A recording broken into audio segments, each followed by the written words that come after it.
Collaborators. I'm Brooke Moffis with UF-IFAS Extension Lake County, and I'm going to show you how to make cuttings of plants.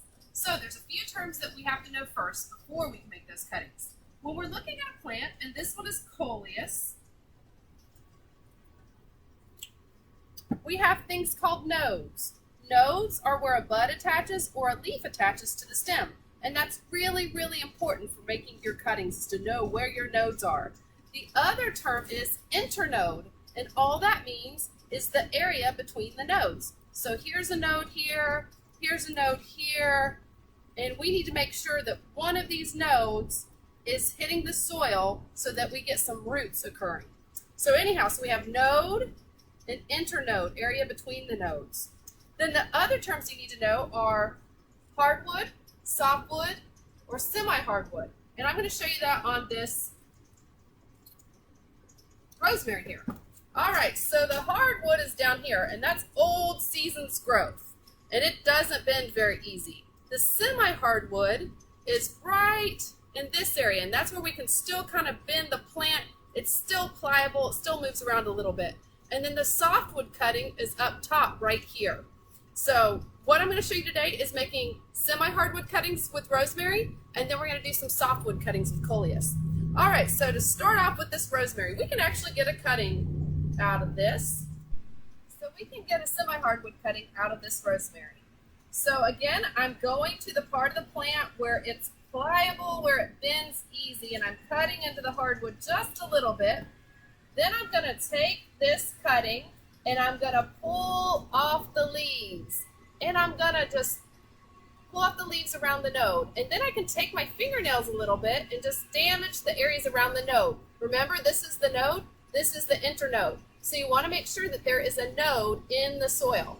So the next thing I'm going to do is I'm just going to take this little stick here, a pencil or a pen works great, and I'm just going to dibble a little hole in the soil, and I'm going to put that cutting down in that hole. And we call this sticking your cuttings in the industry. So if you ever hear someone say you got to stick your cuttings, that's all it is planting those cuttings in the soil. So next we're going to take our Coleus here. Coleus is the easiest thing to take cuttings of because you don't even have to pay attention to the nodes and the internodes. And you can take softwood cuttings. So with this Coleus here, we can actually get a couple cuttings out of this. So here's a node right here. So we want to damage that node just a little bit. And I can actually turn, let's see here. I'm going to cut it here. And then here's the node, and here's another node. So we want these to be in the soil. The other thing I'm going to do is I am going to cut these leaves in half to reduce transpiration.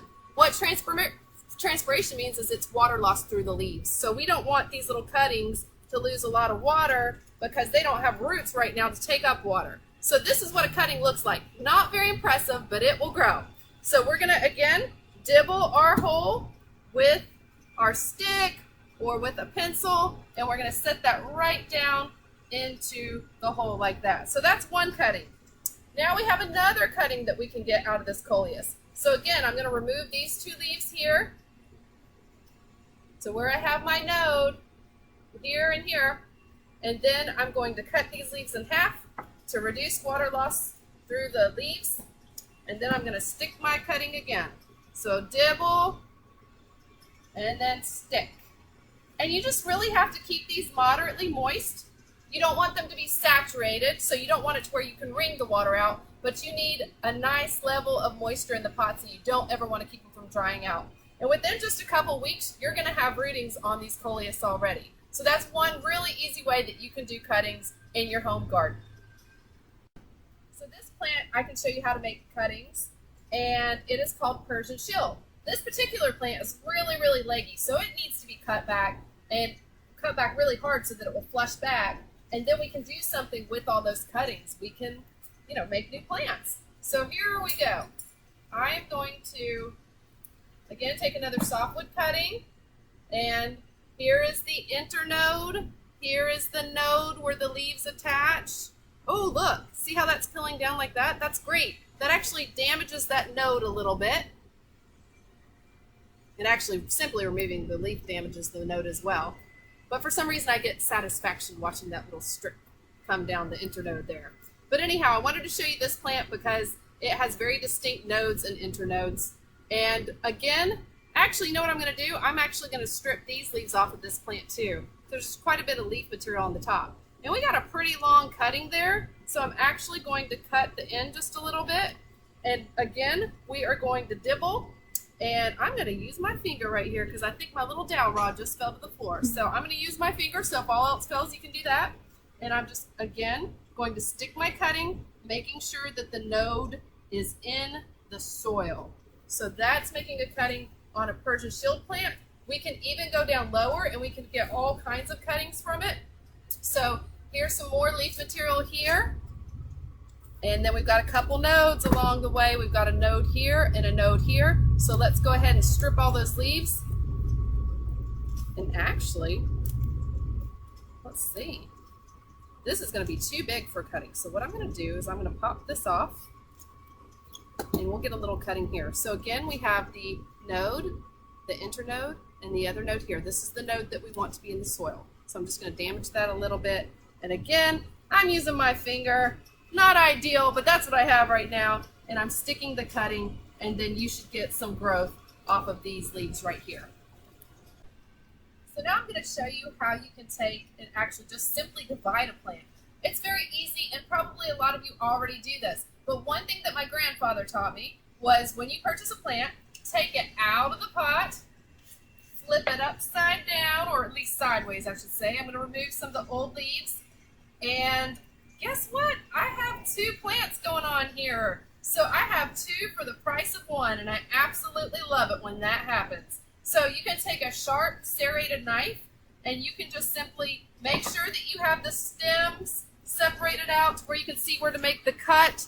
I have a nice space right here where it looks like I have roots from this plant here and roots from this plant here. So I've separated the individual plants here, and I'm about to make my cut. So 4-Hers, make sure you do this since you're using a sharp knife with parent supervision, but super easy to do, and your mom and dad can help. You just come down through here, cut that root ball, and voila, now you have 2 plants. Whoop, hang on a minute.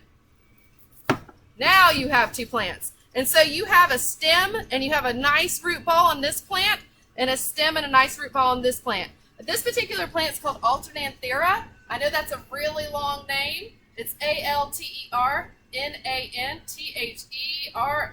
Woo, Alternanthera, but it comes in lots of different varieties. So then you can take and put this in your pot. So noticing I'm stepping up, I started out and I was just in this one little pot right here, and now I'm stepping these plants up into larger pots. And that's what you'll want to do. And so you can simply just dump some soil in this pot. My soil's a little dusty. It always goes a little bit better if you wet it down first.